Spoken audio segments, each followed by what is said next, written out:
वो है नहीं और जो है वो दिखता नहीं। सही और गलत का चयन कर पाना बड़ा कठिन सा हो रहा है महाराज जी। ऐसे में महाराज जी समाधान दीजिए कि मतलब समाधान तो साधना से होगा। जो दिख रहा है बिल्कुल सच्ची बात है, ये सत्य नहीं है, और जो सत्य है वो दिख नहीं रहा, यही माया का कार्य है। इस माया से हटने के लिए अध्यात्म में स्थित होइएगा तो संशय खत्म हो जाएगा। ना सतो विद्यते भाव, ना भाव विद्यते सता। सत्य का कभी अभाव नहीं है और असत की सत्ता नहीं। जो आप कह रहे हो, जो दिख रहा है उसकी सत्ता नहीं है, जो सत्ता है जिसकी वो दिख नहीं रहा। इसीलिए साधना की जाती है कि हमारे अंदर ज्ञान दृष्टि प्रकट हो और उसे हम ज्ञान दृष्टि से जाने। जो दिख रहा है ये माया दृष्टि है, त्रिगुणमयी माया के द्वारा रची हुई नेत्रेंद्रिय से त्रिगुणमयी माया को ही देखा जा सकता है। और इस माया में जो सत्य छुपा है, वासुदेव, राम, श्याम, कृष्ण, हरि जो कहो, जो सत्य तत्व छुपा हुआ है, उसको जानने के लिए हमारे अंदर ज्ञान नेत्र या प्रेम नेत्र चाहिए। उसके लिए साधना करनी। महाराज जी अंदर से विचार परिवर्तित हो जाते हैं, बाहर का दृश्य परिवर्तित हो जाता है। पूरा बाहर का दृश्य भी परिवर्तित हो जाता है। जैसे अभी हम भावना करेंगे कि इनमें श्री भगवान है, और जब हमारी भावना सिद्ध हो जाती है तो सिर्फ भगवान दिखाई देते हैं, व्यक्ति नहीं। व्यक्ति नहीं, ये व्यक्ति का अभी सिर्फ व्यक्ति दिखाई देता है, भगवान नहीं।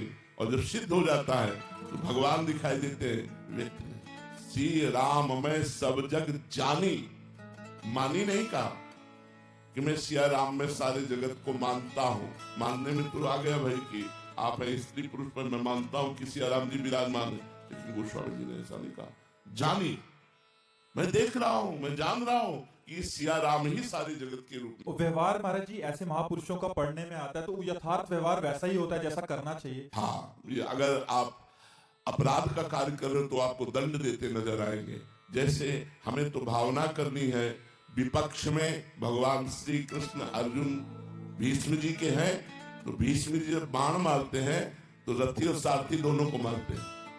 भगवान के ऊपर भी बाण प्रहार करते हैं और भगवान के परम भक्त है, लेकिन विपक्ष में रोल दिया है शत्रु पक्ष का, तो हम वैसे ही रोल करेंगे, वैसे ही स्वांग करेंगे। तो अगर हे भगवान आप चोर का रूप लेके आए हो तो डंडा रूप से पूजा होगी, रोग का रूप लेके आए हो तो औषधि रूप से पूजा होगी, साधु का रूप लेकर के आए हो तो सम्मान रूप से पूजा होगी। सब है भगवान ही, लेकिन जिस रूप में आप आओगे वैसे ही आपकी पूजा होगी।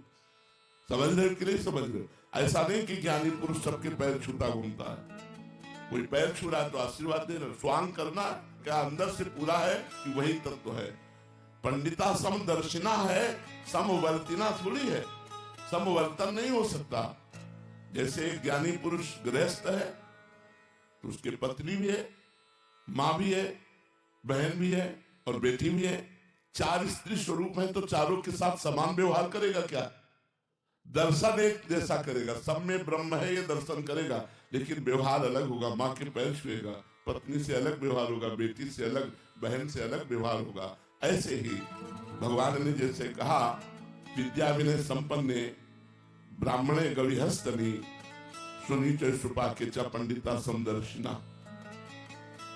विद्या विनय संपन्न ब्राह्मण में, गाय में, कुत्ते में, हाथी में, चांडाल में जो समान दर्शन करता है तत्व का, वही ज्ञानी पुरुष है कि भगवान विराजमान है। बर्तन थोड़ी हो सकता है। बट महाराज जी क्या हम पहचान सकते हैं ऐसे महापुरुषों को? नहीं जान सकते, क्योंकि हमारी दृष्टि त्रिगुणमयी है और वो त्रिगुणातीत स्थित है। कैसे पहचान पाएंगे कि प्रकट में जो रोल कर रहे हैं वो इतना परफेक्ट होता है? हाँ, कि नहीं समझ सकते। जैसे भगवान के लिए है सोई जाने जे देह जनाई, जानत तुम्हें हो जाई। ऐसे महापुरुषों के लिए ब्रह्मविद ब्रह्म ही भवति, क्योंकि ब्रह्म स्वरूप में स्थित है। वो अपना परिचय खोल दे आपके सामने तो आप जान सकते हो इतने बड़े महापुरुष। अगर वो परिचय छुपा ले और रोल करते रहे, केवल स्वांग करते रहे, तो आप जान ही नहीं सकते। आपको बिल्कुल साधारण पुरुष जैसे लगेंगे जी। ऐसे में उनकी आंतरिक स्थिति क्या होती है जब गुस्से वाला रोल है तब, या किसी से प्रेम पूर्वक? एक रस रहती है। एक रस क्या होता है महाराज जी? एक भगवदानंद। वो प्रसन्न है या वो रुष्ट है, ये बाहरी स्वांग होगा, अंदर से वो एकदम शांत है, अंदर से भगवदानंद में स्थित है। प्रसन्नता में उनका हृदय खुश है और क्रोध में उनका हृदय जल रहा है, ऐसा नहीं होता। क्रोध का एक नाटक हो रहा है बाहरी, और अंदर हृदय में भगवदानंद से परम शीतल हृदय होता है। अगर हृदय में परिवर्तन पड़ गया तो सिद्ध कहाँ होंगे?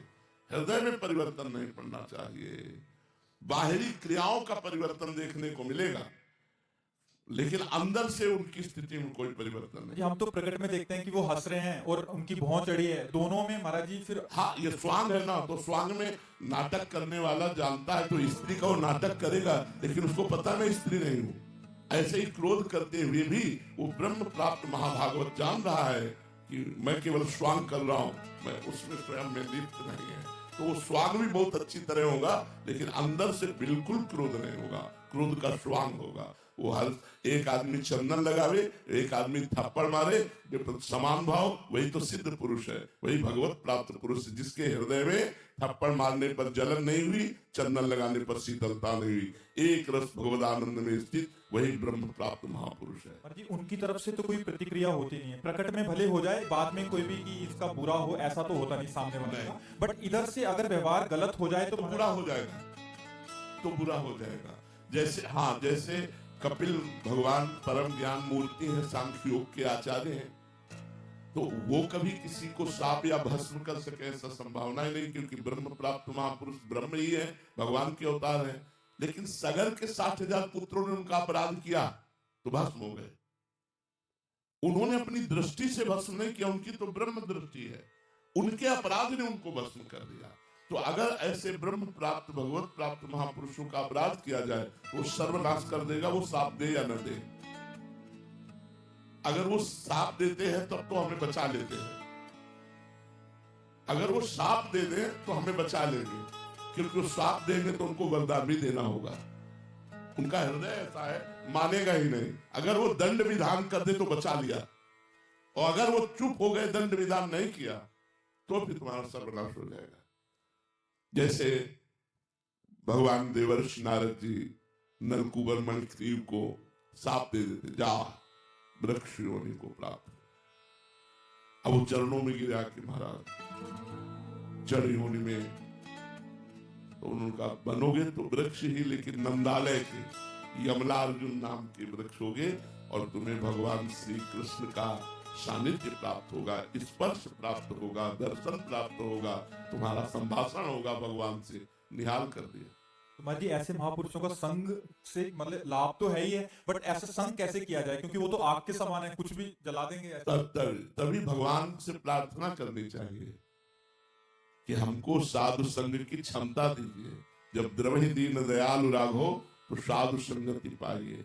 साधु संग बहुत दुर्लभ वस्तु, महासंगस्त दुर्लभ हो, और इसीलिए देवर्षि नारद जी ने लिखा अगम्यो, क्योंकि वो जन साधारण जैसे ही दिखेंगे, कोई मुकुट थोड़ी लगा के वो महापुरुष आते हैं, और उनकी जन साधारण जैसी चेष्टा होगी, तो महापुरुषों की बाह्य चेष्टा से हम बिल्कुल नहीं जान सकते कि महापुरुष है। वो जनाने तब पता चले, नहीं तो एक सांसारिक दृश्य जैसा ही रहता है। केवल बाहरी त्याग वैरागी की बात हम देख सकते हैं, उनकी स्थिति की बात हम नहीं देख सकते हैं। बहुत बहुत मतलब संतों की कृपा भगवान का साक्षात्कार कराने में समर्थ है, लेकिन संतों की कृपा बिना भगवान की कृपा के प्राप्त नहीं हो सकती, ये पक्की बात है। जब भगवान कृपा करते हैं तो संतों की कृपा प्राप्त होती है, अन्यथा भैया बिल्कुल ऐसी लीलाएं रहती हैं। जब वो पधार जाते हैं तब उनकी जीवनी पढ़ के लोगों को लगता है वो ऐसे महापुरुष थे, और जब जीवित सामने होते हैं तो माया पर्दा डाले रहती है, जानने में नहीं आता कि अरे ऐसे भी महापुरुष है।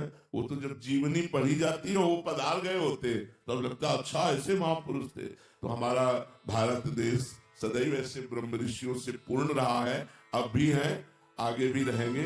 भगवान की सृष्टि कभी खाली नहीं रहेंगे, पर भगवान कृपा करे तो संयोग हो ऐसे महापुरुषों से, और उनसे हम कुछ ले पावे, इतनी हमें सामर्थ्य भगवान दे। जी एक बार आपने बताया था कि एक आचार्य कोटि के महापुरुष सिद्धावस्था के होते हैं, एक परमहंस जो अवधूत स्थिति वाले, तो अवधूत स्थिति वालों का अनुसरण नहीं किया जा सकता, उनसे हमारी हानि हो जाती है। बहुत हानि था। और एक साधक कोटि से सिद्ध हुए हैं, और आचार्य कोटि और गुरु, हाँ, उन्हीं की बात हमें समझ में आएगी।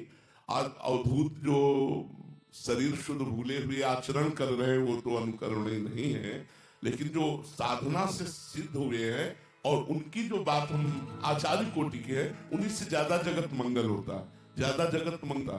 ज्यादा जगत मंगल आचार्य कोटि के महापुरुषों से होता है, जिनका आचरण शास्त्र सम्मत और बड़ा पवित्र व्यवहार, शास्त्र सम्मत उपदेश, जो अद्भुत कोटि के खान पान और उनका व्यवहार, वो तो समझ में ही नहीं आएगा कि किस कोटि के महापुरुष है। जैसे जड़ भरत जी को इतना बड़ा सत्संगी जो कपिल भगवान से सत्संग करने जा रहा था, राजा रघुगण नहीं पहचान पाया और पालकी में जोत दिया इतने बड़े ब्रह्म प्राप्त महापुरुष को। वो तो जब कृपा करके उन्होंने अपने को जनाया तो वो जान पाए कि इतने बड़े ब्रह्म प्राप्त महापुरुष श्री जड़ भरत जी महाराज हैं। ऐसे ही भक्ति रस में डूबने के लिए चैनल को सब्सक्राइब करें। राधे राधे।